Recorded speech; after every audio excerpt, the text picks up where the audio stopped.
François Asselineau, comment se fait-il qu'on a découvert le 21 septembre que le CETA était applicable? D'abord, c'est un scandale en termes démocratiques, puisque le CETA, 90% du CETA s'applique depuis le 21 septembre, alors que ça n'a pas été ratifié par les parlements nationaux. Donc je pense que c'est sans précédent. C'est un coup d'État, en fait. Ça, c'est la première chose. La deuxième chose, c'est que vous dites « on a négocié ». Mais qui est « on » ? On, du côté canadien, c'est le gouvernement du Canada qui défend les intérêts du Canada. Du côté de l'Union européenne, c'est la Commission européenne qui défend 28 intérêts nationaux divergents. Ça veut donc dire que, comme toujours en matière européenne, l'Europe n'arrive pas à s'entendre puisque les intérêts sont opposés. Vous comprenez bien que les pays du nord de l'Europe, par exemple, les pays scandinaves qui n'ont pas d'élevage, sont intéressés par faire venir beaucoup plus de bœufs meilleur marché venant du Canada. Là, ce qui a été décidé, c'est que le nombre de tonnes de bœufs du Canada qui vont venir en Union européenne va passer de quelque chose comme 7600 tonnes à 60 000 tonnes. On multiplie par 8 le volume de viande de bœuf qui va arriver en France. On multiplie par 6 le volume de viande de porc. On multiplie par 2,5 le volume de blé tendre. On multiplie par 6 le volume de maïs doux. En échange de quoi? On a simplement le fait que les fromages vont être multipliés par 6 dans le sens Union européenne vers le Canada. On a donc un accord qui est totalement déséquilibré, surtout pour la filière élevage en France, qui est dans une situation dramatique. Ce n'est pas moi qui le dis, c'est la FNB, où il y a 2000 exploitations en France qui ferment tous les ans. Et on est en train d'assister, vous allez voir ce qui va se passer dans les mois qui viennent, on va assister à un effondrement du prix du cours du porc au marché à Plévin, et vous allez avoir la Bretagne qui va être dans tous ces états. On est en train de condamner l'élevage en France à se réfugier sur des stratégies de niche. Alors, ce n'est pas la seule chose, parce qu'il y a un vrai problème démocratique également, donc qui n'a pas été évoqué.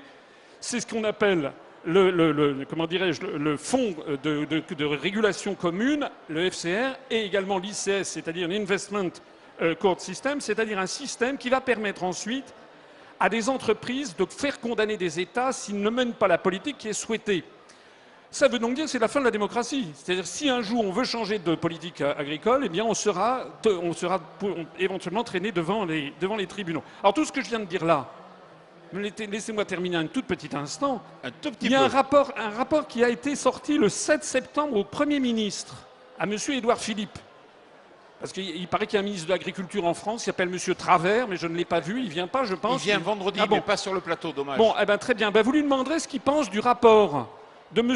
Angot, qui a été remis le 7 septembre 2017, et qui dit qu'il y a des mots très durs sur justement cette situation, en disant que cet accord, en réalité, va nuire à la filière bovine, va nuire à l'élevage, et qu'il ne comprend pas en définitive l'intérêt.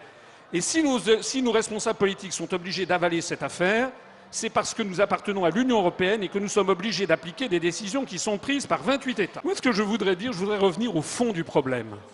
Qui a décidé de faire le CETA? Est-ce qu'on a demandé aux Français s'ils étaient d'accord? La réponse est non.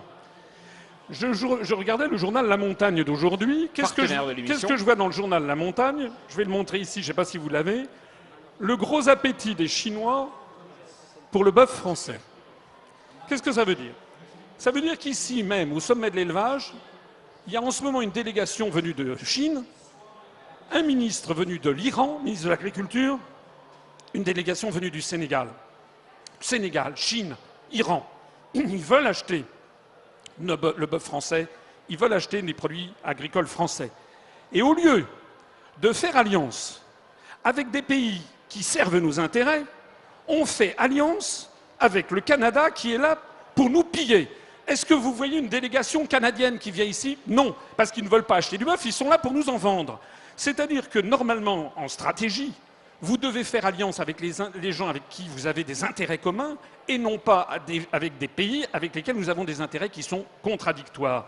Or, ceci nous est imposé, j'y reviens toujours et j'y reviendrai toujours, par le fait que notre pays appartient à l'Union européenne et que nous sommes donc obligés d'appliquer les stratégies définies par Bruxelles qui ne correspondent pas à ce qui est intéressant pour le peuple français. Dominique Ferrat. François Asselineau, en 2 phrases. En 2 phrases, je dirais d'abord, je ne suis pas d'accord avec cette vision des choses. Les Chinois nous disent qu'ils vont acheter 50-60 000 tonnes à la France de produits de viande de très bon marché. C'est très bien. Mais donc nous devons nous tourner vers les marchés dynamiques du monde, qui sont la Chine, qui sont les pays d'Afrique, c'est comme pour les céréales d'ailleurs. Nous devons arrêter de torpiller nos intérêts nationaux pour le compte de pays comme le Canada. Je suis désolé, on n'est pas là pour servir un gouvernement français responsable, est là pour servir les intérêts des Français. J'ajoute que ce qui se cache derrière tous ces systèmes, il faut avoir un peu de bon sens.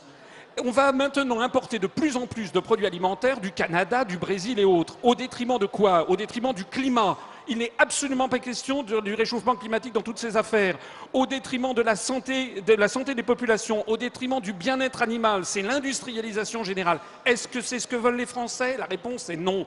Au XXIe siècle et de plus en plus dans les années qui viennent, les gens voudront qu'on respecte le bien-être animal, qu'on protège le climat, qu'on développe la production locale. Ce genre d'accords, c'est des accords dignes des années 90 du XXe siècle, ce sont des accords périmés. La France doit s'y opposer et pour s'y opposer, il n'y a pas d'autre solution que de dénoncer notre appartenance à l'Union européenne et de sortir de l'Union européenne. Un dernier mot quand même. Un gouvernement n'a pas à être vigilant par rapport à ce que décident d'autres. Un gouvernement, c'est fait pour décider. Le gouvernement français doit dire non au CETA parce que nous devons protéger les agriculteurs français. Point barre. Il est élu pour ça. Mais c'est pas le gouvernement, c'est le Parlement. Le débat est fini. Le gouvernement, nous n'avons pas à appliquer des décisions qui sont prises par une oligarchie qui pilote l'Union européenne depuis longtemps. Laissez-moi 2 minutes pour vous poser la dernière question. C'est la vérité. C'est la vérité. Laissez-moi 2 minutes pour vous poser la question, qui est sur un sujet qui est très différent du sujet du débat.